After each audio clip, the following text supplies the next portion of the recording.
Good evening and welcome to APTN National News. I'm Daryl Stranger. Close to $700 million. That's the predicted shortfall in investment by the Trudeau government for First Nations water in the next 5 years, according to a report by the Parliamentary Budget Officer.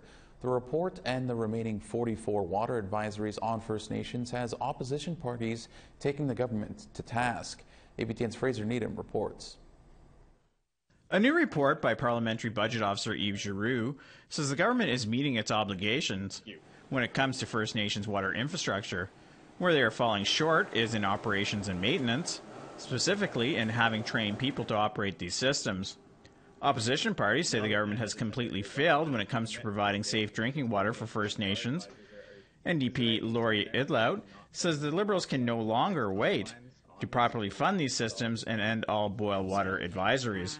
Given that we're in a minority government, you would think that they'd want to make sure that they're working harder to ensure that the promises that they're making are being implemented. So it definitely gives me great concerns that they haven't set themselves a deadline. It makes it seem like that they are willing to let these boil advisories go on for many more years. So Conservative MP Jamie Schmale says the boil water advisory should have ended long ago. Mr. Speaker, the Parliamentary Budget Office estimated if this Liberal government had acted on their promises, all boil water advisories for Indigenous communities would have ended in 2020. Indeed, the Prime Minister failed on his promise to end all advisories 9 months ago.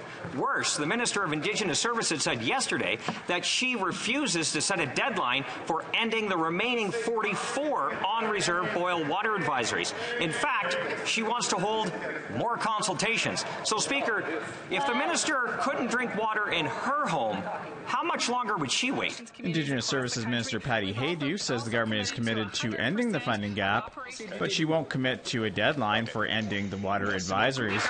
It is without a doubt that everyone deserves clean drinking water, no matter where they live in this country, and that's why we've invested billions of dollars in clean drinking water in partnership with First Nations communities across the country. We've also committed to 100% of operations and maintenance funding. Mr. Speaker, we're working with the partners that are still experiencing clean drinking water advisories, and we will get this done. My deadline is as soon as possible.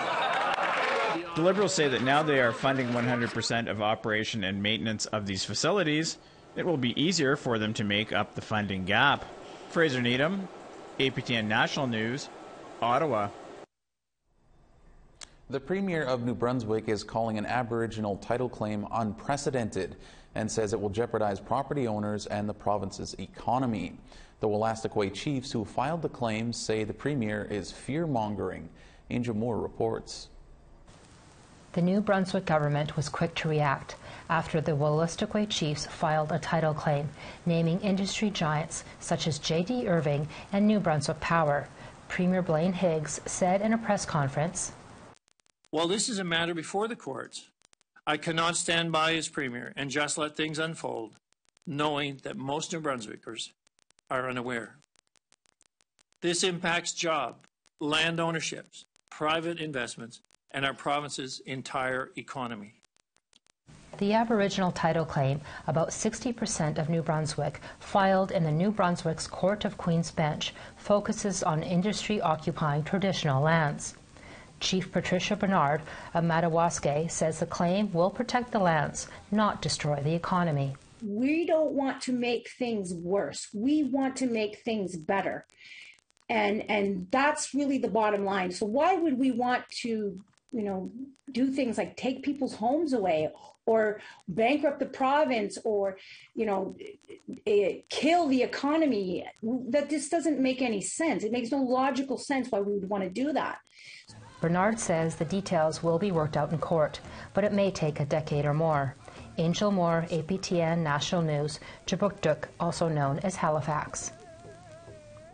Long Plain First Nation in Manitoba and the federal government have settled a century-old land claim 2 decades after they submitted their claim. The Ojibwe Dakota community west of Winnipeg will receive $32 million in compensation after the deal was finalized last month. According to Chief David Meaches, the settlement, if upheld, gives Long Plain the chance to buy 1,750 acres of land for sale anywhere in Treaty 1 territory. Chief Meaches says he is happy with the settlement, but there's work ahead. Hopefully they're true to their word. I mean, governments come and go, and this particular government has made a commitment to land back, and so we hope that successive governments will continue on that, and there needs to be a lot of work done in terms of reconciliation. Land reconciliation is so important. More rains ravaged British Columbia this week. Highways are closed and many communities are still cut off. APTN's Tina House is near Abbotsford and has this update. Thank you. We're here just outside of Abbotsford, BC, where, as you can see behind me, many of the farmers' fields in this area are still completely saturated with water, mostly due to the 3 atmospheric rivers that we received within the last week. In fact, throughout the month of November, Abbotsford, BC has received over 540 millimeters of water, completely shattering records. Just to the right of me here, you can see this blueberry field completely saturated with water. Farmers have told us that it's going to be quite impossible to get any type of a crop next year due to the flooding damage. We've also uncovered another danger.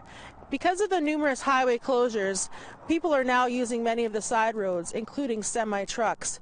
Just today, we witnessed 3 accidents. One of the semis that we witnessed had actually flipped over on its side, leaking liquid tar into a creek, and that creek runs into the Fraser River.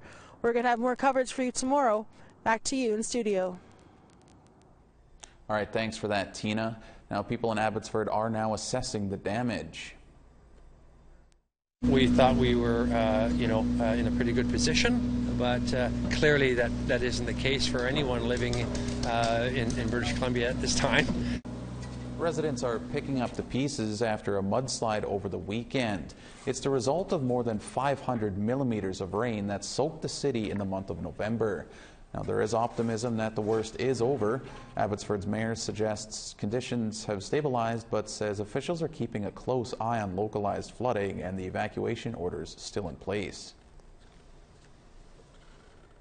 Hundreds of people are under new evacuation orders in BC today. Although the storms have passed, the community remains on edge.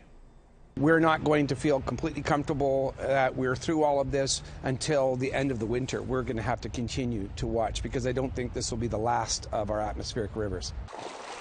In Mission, hundreds of properties are underwater for the second time in 2 weeks. The water levels are extremely high after a 3rd atmospheric river hammered the province. There's also a water supply issue in the west side of the city following a mudslide.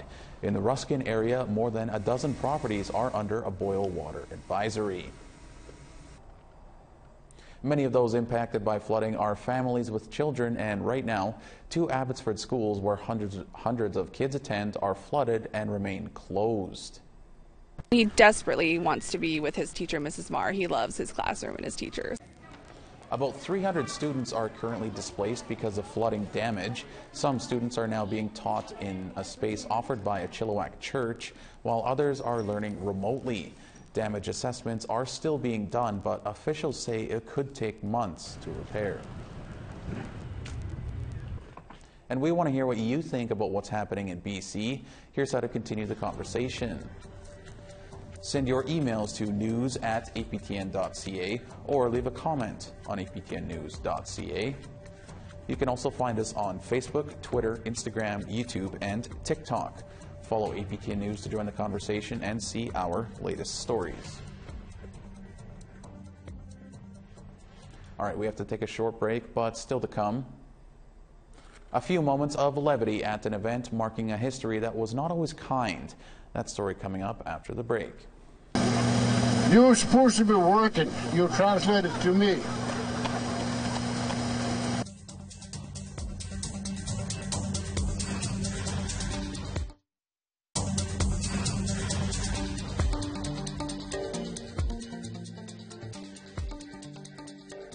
Welcome back. The RCMP have a long history in Nunavut, one that has been studied and reported on at length. One of those studies from more than a decade ago has led to a unique bit of art being unveiled in Nunavut. Our Kent Driscoll has more. Iqaluit residents crowded around the RCMP detachment for the unveiling of a brand new monument, marking the contribution of Inuit special constables and their dogs. The special constables were the Inuit RCMP members who made sure that the southern officers imported could get around and even just survive. Over a decade ago, the Kikitani Truth Commission investigated the history on Baffin Island between the RCMP and Inuit. It's commonly called the Dog Slaughter Report, but it covers a whole lot more ground than that. One of the recommendations of that report? Building this monument. Before he was Nunavut Premier, PJ Akiokuk was president of the Kikitani Inuit Association. And it's such a special moment to see the monument being unveiled today, to really recognize the big contributions special constables made, and to really implement a specific recommendation that was outlined in the Kikitani Truth Commission that I, in my previous role, had advocated for. So since 2010, we've been implementing the recommendations coming through from the QTC report. So recommendation number 3 is to do this with the RCMP and recognize the community constables. That would really help. If you're unveiling an Inuit statue, it doesn't hurt to have some Inuit performance on hand. The Inuksuq High School drum dancers were happy to provide it.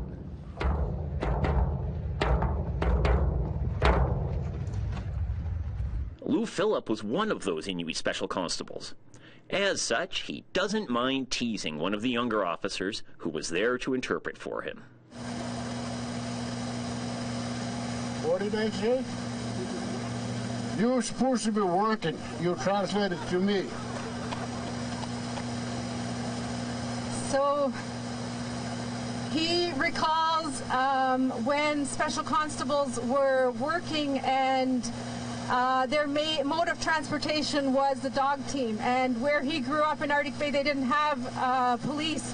I think the closest police force or the post was in Pond Inlet. So they would come into his area by dog team and stuff. And without the help of the special constables and the Inuit around them, they would not have been able to survive. They were clothed and fed by the people of these communities. And now, the grand unveiling. A team of 4 Inuit artists constructed this monument with all of the attention to detail that the world has come to expect from Inuit art. Iqaluit now has some more public art for everyone to enjoy. This art, though, helps tell the history of a long, complicated relationship between Inuit and RCMP, a story that's still unfolding every day in Nunavut. Kent Driscoll, APTN National News, Iqaluit. People from all over the world travel to Banff to take in the Rockies, but not many know the famous park is part of the Stoney Nakoda territory. On Wednesday, the nation unveiled a multi-sensory experience at the Banff Gondola that showcases the Nakota Sioux culture. Tamara Pimentel was there and has this story. Top of Sulphur Mountain. When the sun goes down, Sulphur Mountain in Banff lights up, creating an immersive Stoney Nakoda experience with night rise. On the gondola ride up, you can hear the stories passed down by elders and narrated by Cherith Mark. This project started off with elders discussing what and telling us what the mountains mean to them. At the top of the mountain, visitors can see the Stoney language. Our Stoney winter moons are represented here because in Stoney Nakoda calendar, winter lasts about seven moons. I believe this is a great opportunity for visitors and guests to hear the sound and the language of the area. It's a collaboration with Pursuit, Moment Factory, and the Stoney Nation. Kristen Ryder with the Nation says it's the first time the Nakota Sioux are showcased here. You may visit Banff and then not really know whose traditional territory you're on. So this is really important for us because a lot of people come up here to the gondola to experience. But this is really special because it's at night. Light shows, bonfires, and stories light up the mountain. But that music you hear, It's produced by Stoney's Anders Hunter. My role in today's day and age is to keep the traditional songs and the social songs strong and alive. I think when they hear the music and the sounds and the voices and everything that's been put together, it's going to be a memory that they'll never forget for sure. The Night Rise experience is running now until March 12th. Ryder says it brings community pride and gives a voice to the people who call this land home. So it's special, and I'm glad that we're involved and we can say, hey, we've been here for a very long time. Our people have been here, we've gathered here, we've picked medicines here. These are our traditional lands. Tamara Pimentel, APTN National News, Banff.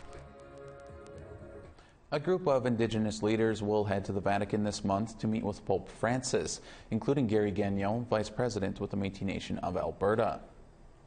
To have that acknowledgement is a great gift to us. And we have our stories going there. And some of these stories are cemented. They're already done. But there should be new stories coming back. And that's what I'm hoping for, are the new stories. 13 delegates will meet with the Pope, including residential school survivors. All right, it's time for one more break, but first, here's a look at a soon-to-come story from our Quebec Bureau. A one-on-one interview with Joyce Echequan's widower 1 year after her death. Every day, Carole Dubé visits his late wife's grave to give her a kiss, an update about their 7 children, and about the movement she inspired, but above all, how much she's missed. Je dis tout le temps bien, mais c'est pas bien.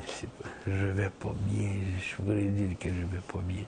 1 year after Joyce Echequan's death at Joliet Hospital, her widower opened his home and heart to APTN News to talk about what's changed and what, frustratingly, has stayed the same.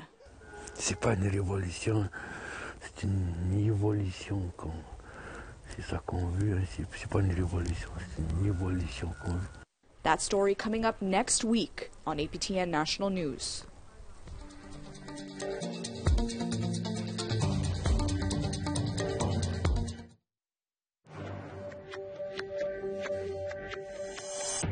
Welcome back. It's time now for our photo of the day.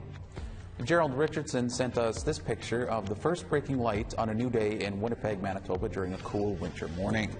Keep these great shots coming by sending your photos to share@aptn.ca for the chance to be featured as our next photo of the day. And now let's take a look at tomorrow's weather forecast. We start in the east, -5 and snow in Charlottetown, and +4 in Fredericton. +3 in snow in Happy Valley Goose Bay, and 5 degrees in Cartwright. -10 in snow in Quebec City, and -10 in sunshine in Val d'Or. Sunshine and -7 in North Bay, and +8 in snow in London. -11 in sunshine in Timmins, and -20 in Big Trout Lake. -23 in a mix of sun and cloud in Churchill, and snow and -21 in Thompson. -4 and snow in Winnipeg, and sun and -3 in Dauphin. -3 in a mix of sun and cloud in Regina, and -3 in Saskatoon. Snow and -27 in Stony Rapids, and -1 in snow in Buffalo Narrows. Over in the west, -17 in Fort Chipewyan, and -3 in sun in Grand Prairie. -1 in a mix of sun and cloud in Lethbridge, and -2 in Edmonton. +1 in Kamloops, and -4 in sunshine in Quesnel. A mix of sun and cloud and -13 in Dease Lake, and -1 in snow in Smithers. -42 in sunshine in Old Crow, and -32 in Rock River. A mix of sun and cloud and -24 in Norman Wells, and snow and -21 in Yellowknife. -31 in Inuvik, and -25 in Fort McPherson. -30 in a mix of sun and cloud in Cambridge Bay, and -30 in Baker Lake. -30 in a mix of sun and cloud in Resolute, and -18 in snow in Arctic Bay.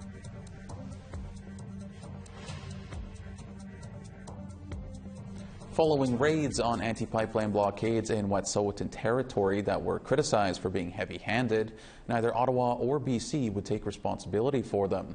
But Nation to Nation has some new details about who approved that massive police presence. Here's host Brett Forrester to explain. Thanks, Daryl. People across Canada and even internationally were alarmed as plane loads of Mounties arrived on Wet'suwet'en territory to enforce a civil injunction. But where did all those police resources come from, and who okayed sending them to northern BC? We'll answer those questions in just a few minutes. Plus, I sit down with the Crown's law boss, Minister of Justice David Lametti. We'll discuss UNDRIP, child welfare litigation, and justice for residential school survivors. That's all coming up on Nation to Nation. This week has been all about the next chapters for Investigates. Wednesday on In Focus, the Investigates team gave us the latest on many of their stories over the years. And tomorrow night, Melissa Ridgen and Brittany Guillot come back with 2 more. Here's a preview.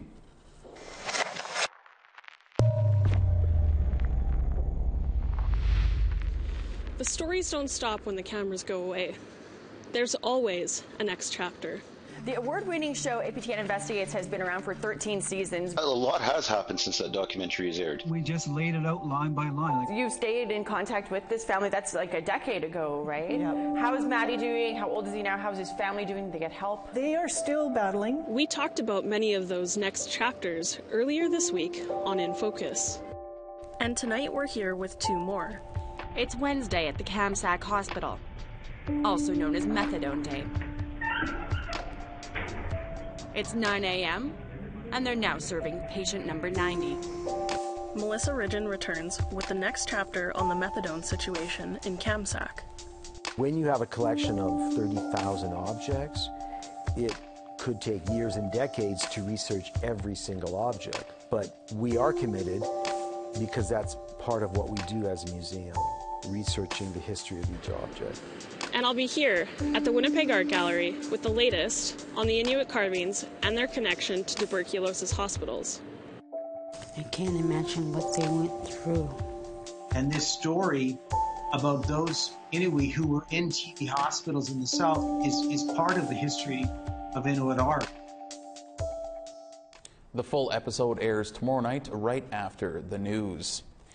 And a new Indigenous artisanal collaboration will support residential school survivors through the Legacy of Hope Foundation.